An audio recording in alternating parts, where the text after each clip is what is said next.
এইভাবে যদি ছাত্ররা তাদের বিপ্লবী অ্যাটিটিউড অব্যাহত রাখে, আমি ওটা ভাঙচুর করা আমি বলছি না, কিন্তু এই ভাঙচুরের দায় টোটালটাই শেখ হাসিনার।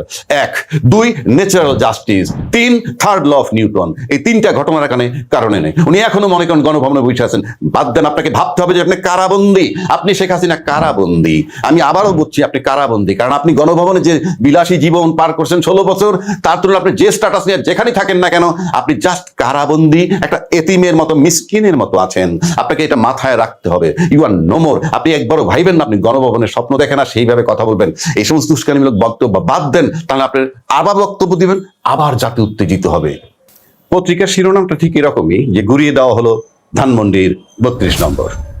32 নম্বর কি, এটা আর কিছু বলার প্রয়োজন হয় না। 32 নম্বরের যে ঐতিহ্য, ইতিহাস সবকিছু মিলে সবার এটা জানা। কিন্তু শুধু 32 নম্বরই সীমিত ছিল না এবারকার ঘটনা, 5 তারিখের ঘটনা। খুলনায়, কুষ্টিয়ায়, নারায়ণগঞ্জে, ঝালকাঠি, তারপরে চিটাগাং, আরো অনেক জায়গায় যেখানে যেখানে মানে যারা এই কর্মকাণ্ড ঘটিয়েছে, অর্থাৎ ঘুরিয়ে দিয়েছে বিভিন্ন বাসস্থান, তাদের বক্তব্য ছিল একটাই, ফেসিবাদের যারা দোসর ছিল তাদের বাসস্থান আমরা ঘুরিয়ে দিচ্ছি। পটভূমিটা কি? আমাকে প্রশ্ন করলো যে এটা আপনি সমর্থন করেন কিনা। এই 5ই আগস্টের 6 মাস পরে আবার এই যে ঘটনাটা ঘটলো 5ই ফেব্রুয়ারি, এটাকে আপনি সমর্থন করেন? আমি সমর্থন করে, আপনি যদি প্লেন ভাবে আমাকে জিজ্ঞেস করেন, আমি একজন সচেতন নাগরিক হিসাবে, আমি একজন আইনের ছাত্র হিসাবে, অবশ্যই আমি বলবো এটা গ্রহণযোগ্য নয়। কিন্তু আমি যেহেতু এই দেশে থাকি, আমি যেহেতু এই দেশের রাজনীতির সাথে সম্পৃক্ত, সমস্ত ঘটনার সাথে সম্পৃক্ত, আমি আগে পিছের সবকিছু জানি। সুতরাং সেই বিবেচনায় এটার প্রেক্ষাপটটা দেখতে হবে, কেন এটা ঘটলো, এটার দায়টা কার। শেখ হাসিনা 5 তারিখে তার কর্মীদের উদ্দেশ্যে বক্তব্য রাখবেন রাত 9টায়। তার সমস্ত বক্তব্য পর্যন্ত বহুবার দিচ্ছেন, সবই উস্কানিমূলক। তো আপনি এবং আমরা দেখছি ইউটিউবে বা ফেসবুকে নানান জনে নানান কথা বলার, অর্থাৎ আওয়ামী লীগের একটা গন্ধ বাজারে আছে। এবং এমন কথা শুনেছি, বিরাট আওয়ামী লীগের এত লোক কোথায় যাবে, টকশোতেও বহু লোকে বলেছে এত লোক কোথায় যাবে। তেমন একটা বিরাট দল বা বিরাট লোক আছে, জনসংখ্যা তাদের আছে, আমিও সেটা অস্বীকার করি না, জাস্ট ঘাপটি মেরে বসে আছে। তো ঘাপটি মেরে বসে থাকলে যে ঘটনাটা ঘটাইলো, আমি যদি একটা জিনিস খুব সিম্পলি বলি যে এই ঘটনাটা ঘটাইলো কতজন ছাত্রে, আচ্ছা সেই প্রসঙ্গটা আমি একটু পরে আসি। তার আগে যদি বলি, একটা গণতান্ত্রিক দেশ বলছি, একটা স্বাধীন দেশ বলছি, একটা গণতান্ত্রিক দেশে বলেন আর অগণতান্ত্রিক দেশ বলেন, যেই দেশের একটা বড় শক্ত অর্থনীতি থাকে এবং আইনের শাসন থাকে, তাহলে কোনো তন্ত্রই লাগে না।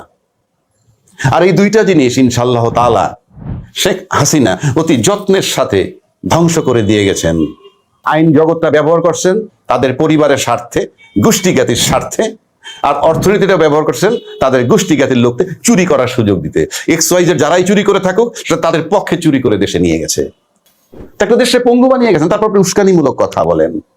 আসলে ছাত্ররা কিন্তু বলেছিল অ্যাডভান্স যে কি, যে যদি আপনি এই ভাষণ দিতে যান, এই বক্তব্য রাখতে যান, আওয়ামী লীগের তীর্থভূমি ধানমন্ডির 32 ঘুরিয়ে দেওয়া হবে। ছাত্র তো আগাম নোটিশ দিছে। তারপর আপনি করলেন কেন, উনি করছেন কেন সেটাও বলি। এটা ওনার দোষ নয়, শেখ হাসিনার দোষ নয়। উনি টানা 16 বছর, তার আগে এক টার্ম গ্যাপ দিয়ে আরো 5 বছর ছিলেন গণভবনে। টানা 16 বছর গণভবনে থাকার পর তার কাছে এখনো মনে হচ্ছে যে সে গণভবনেই আছে, সে যা বলে তাই বোধহয় হয়। কারণ আমরা ছোটবেলায় শুনেছি, যদি কেউ ভিক্ষুক থেকে রাষ্ট্রনায়ক হয় বা রাজা হয়, তাহলে তার 12 বছর ভিক্ষুকের স্বভাব থাকে। আবার রাজার থেকে যদি কেউ ভিক্ষুক হয়, তাহলে 12 বছর তার রাজার স্বভাব থাকে। তো শেখ হাসিনা মনে করতেছেন যে উনি পালায়ে চলে গেছেন, কিন্তু যেখানে আছেন উনি মনে করেন গণভবনে, তার ইশারায় বোধহয় এখনো সব চলে, এই ধারণার বলে এবং এইভাবে বলবে আর অভিজ্ঞতা নিবে। এই যে একটা কথা বলেছে, ভাষণ দিয়েছে 9টার সময়, তার খেসারত তাকে দিতে হচ্ছে। এটা একটা আসপেক্ট বলে, এটা একটা ফেজ বললাম এই ঘটনার। সেকেন্ড একটা ফেজ যদি আমি আসি, সেটা হলো ন্যাচারাল জাস্টিস। এই শেখ হাসিনা বলেছিলেন, ক্যান্টনমেন্টে ঢুকতে গেছিল, বাধাপ্রাপ্ত হয়েছিলেন, তারপরে বলেছিলেন যদি কোনোদিন সুযোগ পাই তাহলে আমি দেখে নিব যে তিনি কিভাবে ক্যান্টনমেন্ট থাকেন এবং আমি বের করে দিব। এগুলো ছিল তার ডায়ালগ। ক্ষমতা আসার পর সরকারি যন্ত্র ব্যবহার করে এবং সরকারি যন্ত্রগুলা চাকর সেবা দাসের মতো ব্যবহৃত হয়ে সেদিন খালেদা জিয়াকে মইনুল রোড থেকে বের করে দেয়। শেখ হাসিনা আমার আত্মীয় না, খালেদা আমার আত্মীয় না। আমি তার অবিচারটার কথা বলেছি, সেটাও তো তাকে দেওয়া হয়েছিল রাষ্ট্রীয়ভাবে, নির্মমভাবে এক কাপড়ে বের করেছেন, রাষ্ট্রীয় পৃষ্ঠপোষকতায় আপনি বের করে দিয়েছিলেন। সুতরাং আমি সিম্পল মনে করি, আজকে আপনাকে রাষ্ট্রযন্ত্র লাগে নাই, সামান্য কয়েকটা ছেলে বের করে দিয়েছে, আপনার বাড়ি গুড়িয়ে দিয়েছে, আপনার পৈতৃক বাড়ি গুড়িয়ে দিয়েছে। সেদিন যখন খালেদাকে বের করে দিয়েছিলেন, সারা দেশ তাকিয়ে তাকিয়ে দেখেছিল। কারো ভিতরে যদি কষ্ট থেকেও থাকে, ফেসবুকে বলবে, সেই ক্ষমতা নাই, তাহলে আয়নাঘরে চলে যেতে হবে। আর আপনার পিতার ঘর গুড়িয়ে দিয়েছে, অনেক লিপ সিম্পিতি আমি দেখতেছি। ইনফ্যাক্ট কারো ফিলিংস আছে, আপনার দলের লোকেরও ফিলিংস আছে কিনা আমার সন্দেহ। যেটুকু হয় সেটা লিপ সিম্পিতি। এর কারণ হচ্ছে ওই যে লোভী যারা একটু সন্দেহ, যদি কখনো উনি আবার আসেন, সুযোগ পায়, তাহলে আমি এই সিম্পিথিটা দেখাইতে থাকি, তাইলে অন্তত আমার দিকে সুদৃষ্টি দিবেন। লিপ সিম্পেথি কেন বললাম আপনার কর্মীদের এই ঘরের এই ঘুরিয়ে দেওয়ার প্রতি? কারণ এখনো বাংলাদেশে না, শুধু ঢাকা শহরে ঘাপটি মেরে আপনাদের দলীয় কর্মী যে পরিমাণ আছে, তা সেই কর্মীর থেকে যদি আমি ধরি, তার শতকরা হিসাবে 0.02% হয়তো ছাত্র সংখ্যা গিয়ে ওটা ভেঙেছে। কোথায় ছিল আপনার কর্মীরা? পারলো না সামাল দিতে। কারণ প্রশাসন তো আপনার, এই প্রশাসন তো আপনার। আর প্রশাসন রুটিন কাজ করবে, রুটিন কাজ করতে গিয়ে তাদেরকে বাধা দিবে।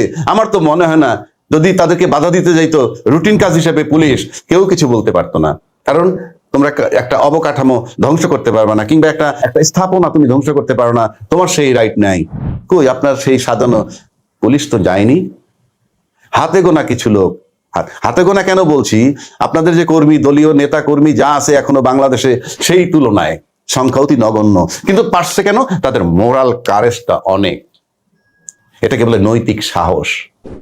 আপনার একটা নৈতিক সাহসওয়ালা ছাত্রের সামনে আপনার 2000 কর্মী দাঁড়াতে পারবে না। এতদিন যে রাজত্ব করেছেন, আপনাদের ছাত্র যে বাহবা নিছে, প্রশাসন পকেটে নিয়ে অন্যায়, অবিচার, জুলুম, তারা যা বলবে রাইট, সব ঠিক। সেজন্য এখন পারছেন না কেন? প্রশাসন তো আপনাদের সাজানো। আমি নিশ্চিত করে বলতে পারি প্রশাসন আপনাদের। প্রশাসন নামে মোরাল কারেজ নাই, কারণ এখন আর ফায়ার করতে পারবে না, কিচ্ছু করতে পারবে না। তাদেরকেও যদি গণধোলাই দেয়, জাস্ট মার খেয়ে চলে আসতে হবে। অর্থাৎ এটা দিয়ে আমি বুঝাইতে চাচ্ছি যে আপনাদের অবস্থাটা কোথায়। এখন একটা জিনিস ভালো, মানে ছাত্ররা যেটা করেছে এতদিন পরে, আমি দেখেছি ফেসবুকে। আমি ভাই ছাত্রের সমর্থন, বিরোধিতাও করি না, সমর্থনও করি না। আমি vice versa, third law of Newton যে রিপিটেশন কেমনে হচ্ছে সেটা আমি বলতেছি। এই ছাত্রদেরকে ধূলিসাৎ করে দিল কয়দিন আগে সবাই, এই নাতির সমান বয়সের ছেলের সমান বয়স, ও মুখ তমুক, মোরাল, মানে একেবারে যাত্রা করে দিল।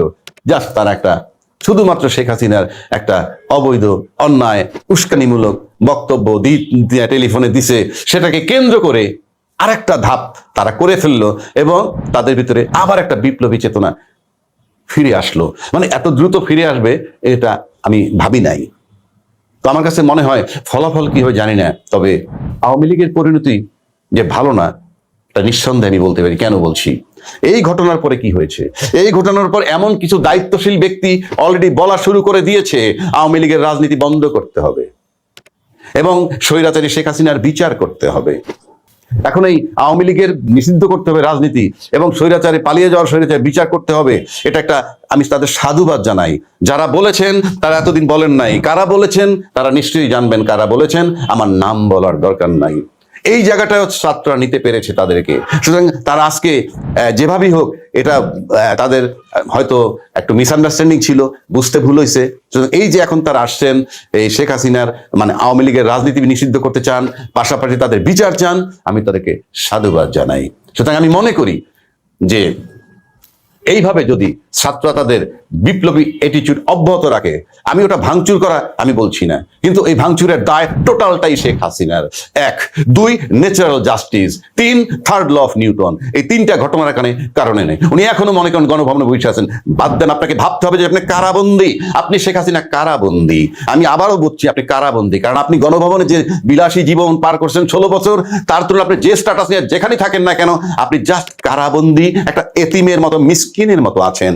আপনাকে এটা মাথায় রাখতে হবে। You are no more. আপনি একবারও ভাইবেন না আপনি গণভবনের স্বপ্ন দেখেন আর সেইভাবে কথা বলবেন। এই সমস্ত উস্কানিমূলক বক্তব্য বাদ দেন, তাহলে আপনার আবার বক্তব্য দিবেন, আবার জাতি উত্তেজিত হবে, আবার আপনার লোক যারা এখানে আছে তারা বিপর্যস্ত হবে। এখন আপনি চান যে এই দেশ ঠিক থাকবে না, ধ্বংসযোগ্য চলুক, তাতে আপনার লোক ধ্বংস হোক, সেটা ভিন্ন কথা। আর যদি মনে করেন কোনো স্বপ্ন থাকে, কিঞ্চিত থাকে, অথবা কিঞ্চিত স্বপ্ন থাকে, তাহলে এখান থেকে বেরিয়ে আসেন। আপনি কিন্তু কারাগারে আছেন, একটা নিকৃষ্ট কারাগারে, কারণ আপনি গণভবনে ছিলেন 16 বছরে। আপনি কতটুকু স্পেসে থাকেন, আপনি কি খান, আপনার আড়দারি চাপরাশি কিন্তু আমরা জানি। সুতরাং এটা মাথায় রাখবেন। উস্কানিমূলক বক্তব্য দিয়েন না, দেশটার ক্ষতি করেন না, আপনার লোকগুলারও ক্ষতি করেন না। আর যদি আপনি নিশ্চিত হয়ে থাকেন যে আপনাদের পরিবারের কবর হয়ে গেছে, তাহলে জাস্ট আপনার যা মন চায় তাই করেন। কারণ আপনি যত কিছু করবেন আপনার পরিবারের কবর দেওয়া হবে, সে পরিবারের কবর দেওয়া হবে, সে স্থাপনা নষ্ট করা হবে, আপনি করবেন, আপনার উস্কানিতে মানুষ করবে। সো